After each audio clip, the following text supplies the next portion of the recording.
Assalamualaikum warahmatullahi wabarakatuh.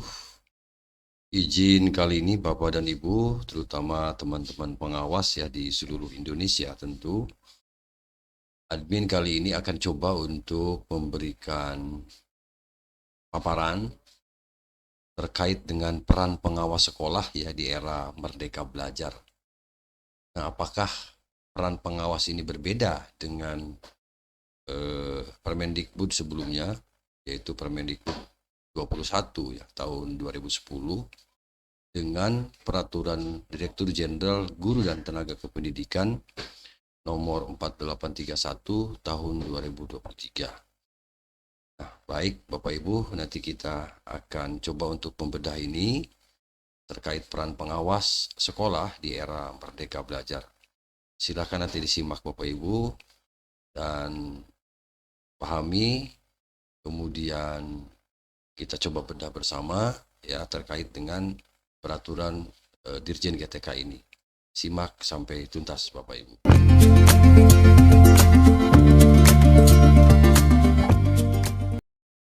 Baik Bapak Ibu, ini ada perbedaan dengan regulasi sebelumnya, di mana pengawas sekolah di era Merdeka Belajar ini yang dulu sebagai pengendali, nah sekarang sebagai pendamping. Ini dikuatkan oleh pasal 1 dalam Peraturan Direktur Jenderal ini. Yang pertama bahwa di ayat 1, pengawas sekolah adalah pegawai negeri sipil yang diberi tugas, tanggung jawab, dan wewenang secara penuh oleh pejabat yang berwenang untuk melaksanakan fungsi pengawasan dengan melakukan kegiatan pendampingan. Nah ini Bapak Ibu. Fungsi pengawasan dengan melakukan kegiatan pendampingan dalam peningkatan kualitas pembelajaran pada satuan pendidikan. Jadi jelas berbeda ya dengan regulasi sebelumnya, di mana regulasi sebelumnya terkait dengan tugas fungsi dan pengawas berserta angka kreditnya itu di Permen PAN-RB 21 ya tahun 2010.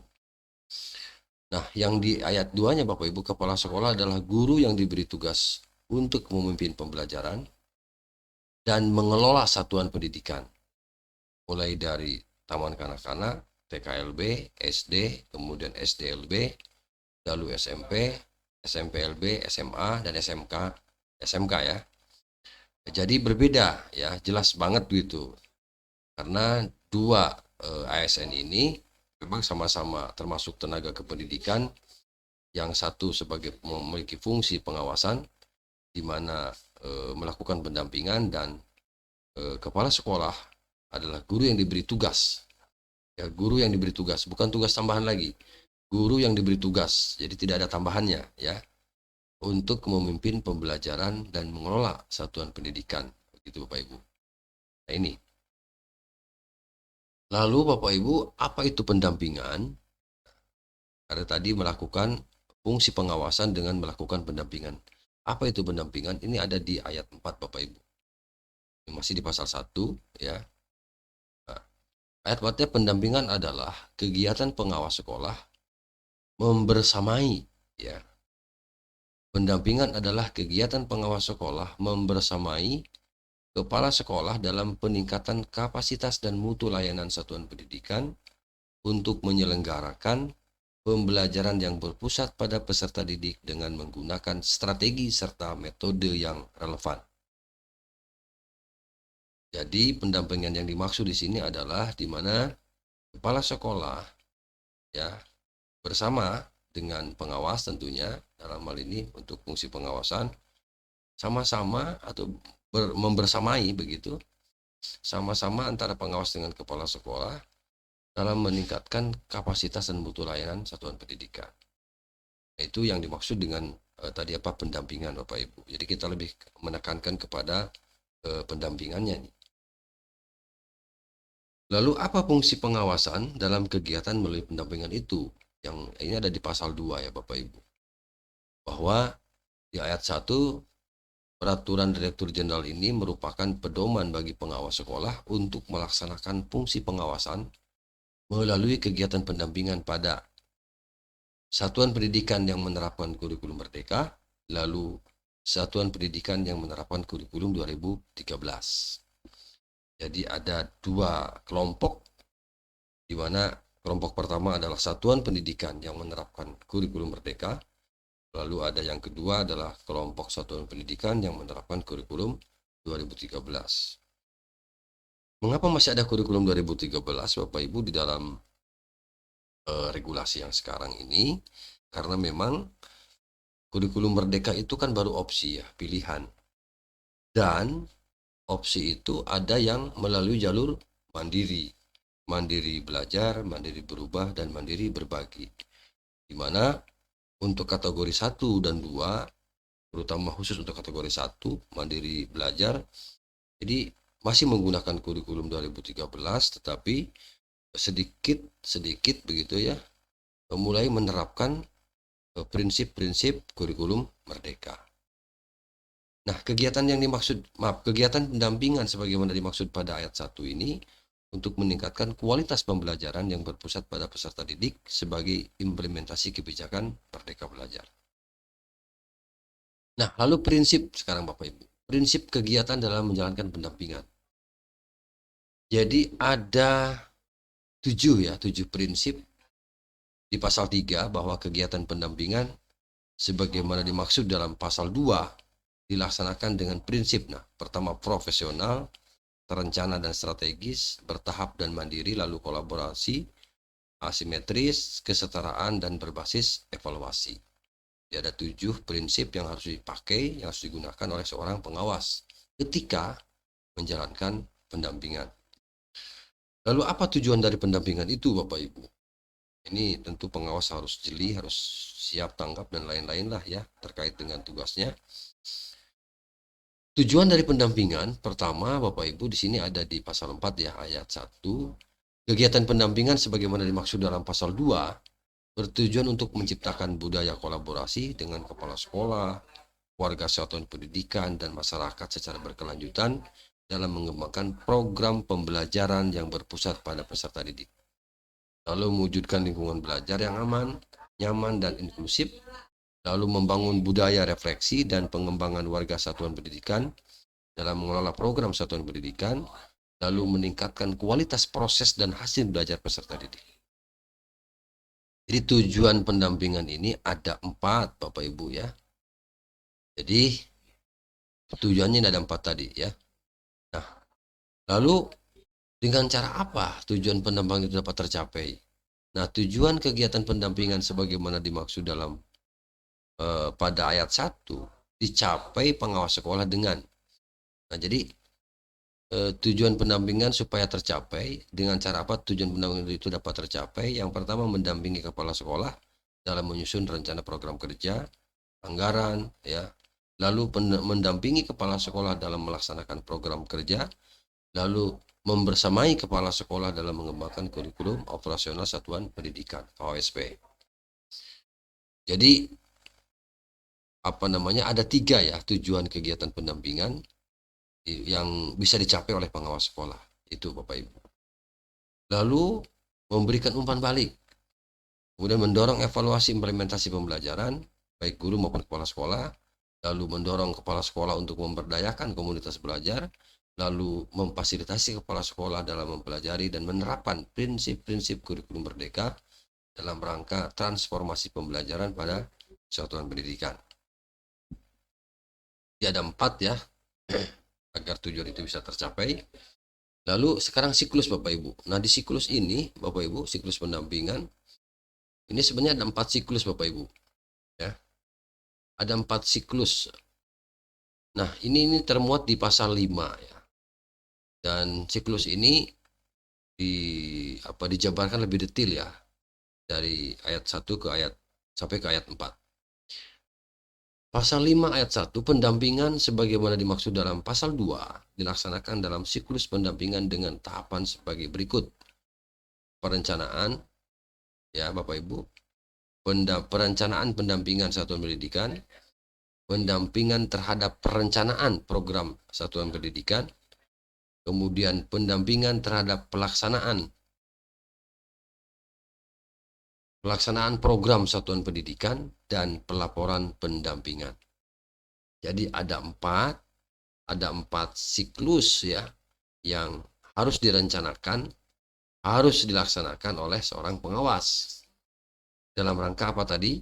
Dalam rangka melaksanakan pendampingan, perencanaan, kemudian pendampingan terhadap perencanaan tadi, lalu pendampingan terhadap pelaksanaan dan pelaporan.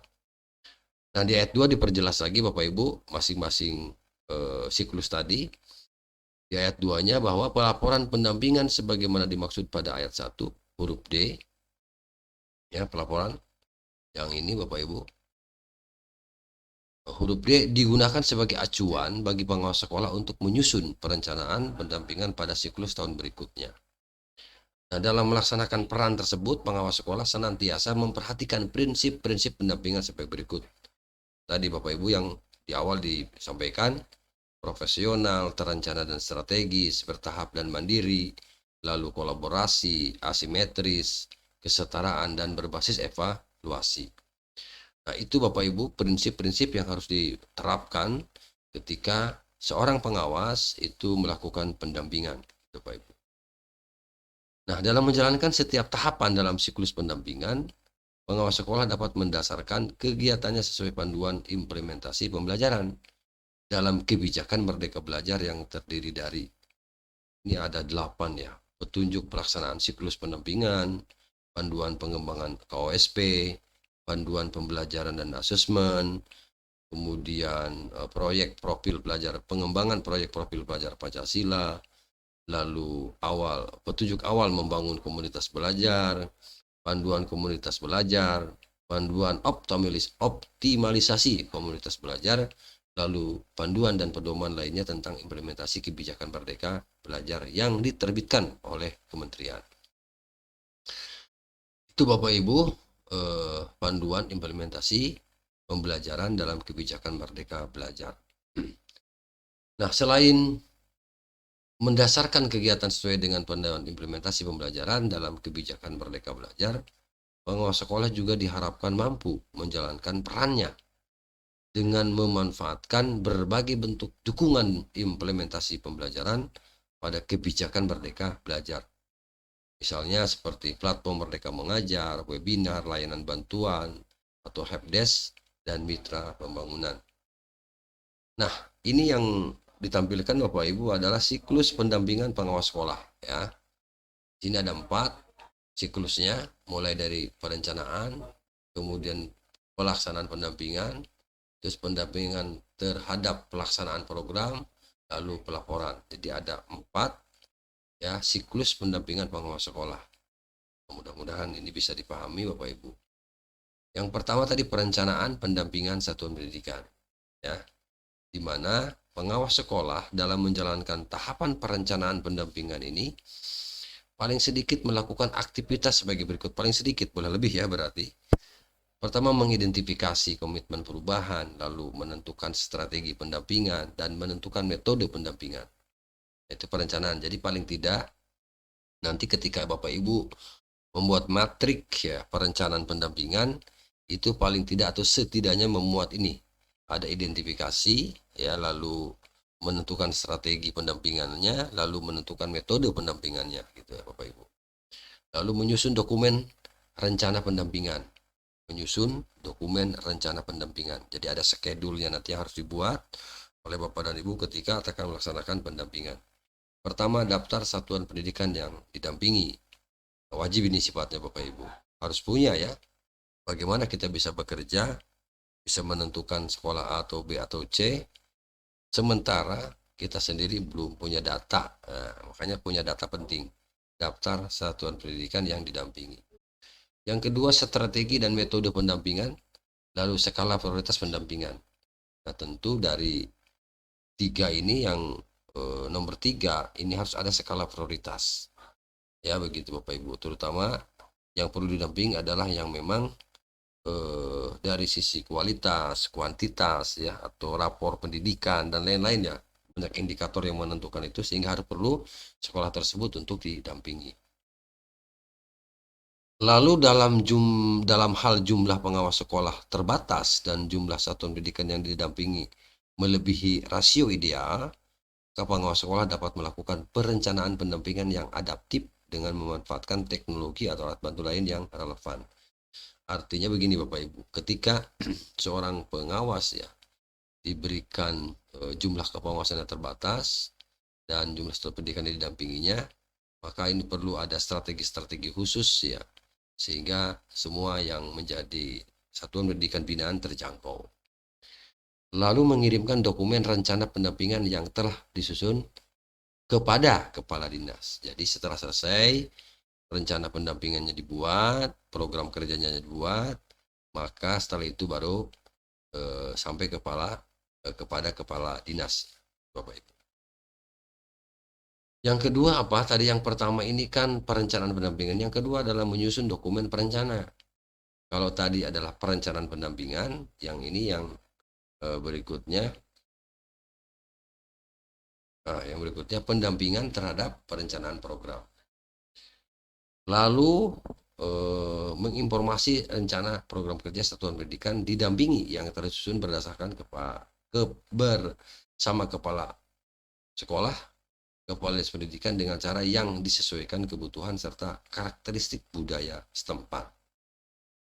Mendorong dinas pendidikan untuk memberikan dukungan bagi masing-masing satuan pendidikan dalam pelaksanaan program kerja satuan pendidikan. Nah, ini jelas termasuk salah satu tupoksi ya. Yang ketiga apa? Yang ketiga adalah pendampingan terhadap pelaksanaan program pendidikan. Banyak diantaranya di sini Bapak Ibu ada 4 ya, pengawas sekolah dalam menjalankan tahapan pendampingan terhadap pelaksanaan program satuan pendidikan dapat melakukan aktivitas paling sedikit. Nah, melakukan refleksi bersama kepala sekolah, lalu menerapkan metode pendampingan dalam rangka membersamai kepala sekolah, lalu mendampingi kepala sekolah dalam melaksanakan kegiatan unjuk kerja, lalu menginformasikan perkembangan dan atau capaian keterlaksanaan program satuan pendidikan kepada dinas pendidikan secara berkala. Gitu ya, Bapak Ibu. Nah, yang berikutnya adalah pelaporan pendampingan. Jadi tadi nomor 1 itu adalah perencanaan, kemudian pendampingan terhadap perencanaan, lalu pendampingan terhadap pelaksanaan program satuan pendidikan. Lalu yang keempat adalah pelaporan pendampingan. Nah, pengawas sekolah dalam menjalankan tahapan pelaporan pendampingan paling sedikit ya melakukan kegiatan. Pertama, menyusun laporan hasil pendampingan sekurang-kurangnya memuat. Nah, jadi silakan nanti Bapak Ibu di metrik kita di Excel agar jelas gitu ya program kerjanya begitu Bapak Ibu. Terutama dalam hal bagaimana membuat laporan yang baik dalam hal tadi tugas pengawas sebagai pendamping. Nah, ini Bapak Ibu, deskripsi komitmen perubahan sebelum dan sesudah pelaksanaan pendampingan, hasil evaluasi atas pelaksanaan pendampingan, dan rekomendasi dukungan yang diperlukan dari Dinas Pendidikan. Nah, ini Bapak Ibu melaporkan laporan hasil pendampingan, lalu menjalin komunikasi dengan Dinas Pendidikan, membuat karya refleksi pendampingan, memanfaatkan data dan informasi yang dimuat dalam laporan pendampingan sebagai referensi tambahan dalam menyusun perencanaan pendampingan satuan pendidikan periode berikutnya. Nah, itu saja Bapak Ibu ya. Tupoksi daripada atau peran pengawas berdasarkan peraturan Direktur Jenderal Guru dan Tenaga Kependidikan ya, yang sudah kita tadi sama-sama bahas. Mudah-mudahan dengan paparan singkat ini paling tidak Bapak Ibu nanti bisa memberikan pencerahan dan apa solusi yang harus diberikan atau dibantu ya. Dalam hal ini mungkin Dinas Pendidikan memfasilitasi dan lain-lainnya. Nah, begitu saja barangkali Bapak Ibu ya peran pengawas sekolah di era Merdeka Belajar. Mudah-mudahan informasi singkat ini bisa membantu Bapak dan Ibu. Demikian, terima kasih. Assalamualaikum warahmatullahi wabarakatuh.